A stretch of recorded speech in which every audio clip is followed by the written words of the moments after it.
So hello everyone and welcome. Thanks for taking the time today for a quick chat about why it is that you should work with Brian Chambers.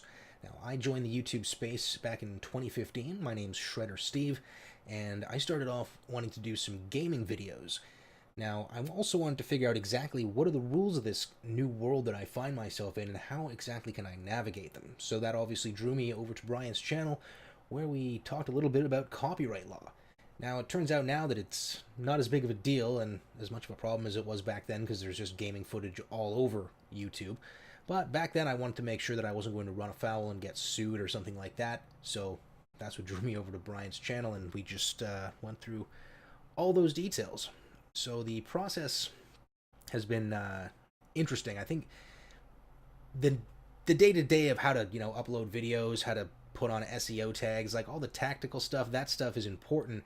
But I think the question that Bryant really raised for me is exactly why it is do you want to send a message out into the world?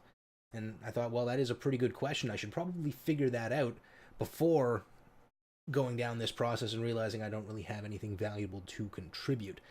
So I moved away from gaming after I realized I don't really want to contribute to the distraction of people. I think there's plenty of those distractions available in the world now, and maybe I should focus on something a little bit different, which is what led me into the podcasting space, where me and my buddy Tim host a show called The Sordid Skeptics, where we're basically trying to save Western civilization from itself.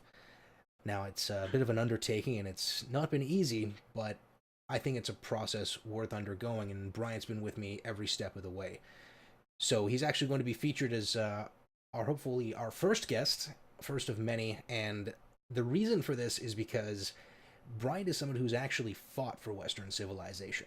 And I know this word has been used a little bit too much by my generation, but he literally fought for our freedom. And I think that's important. And I think people need to know about that, and I want to bring his story to the world of podcasting so that we can actually have a long-form conversation. Because even though Brian and I have been working together for a few years now, it's been great because there's a lot to take away from it, but I'm really looking forward to being able to sit down and have a full-on, one-on-one, long-form conversation, and I think the audience is going to really enjoy it. So, if you guys are looking for somebody that can really have your back out there, there's no better person than Brian Chambers. So, go out there and get some. Have a good one.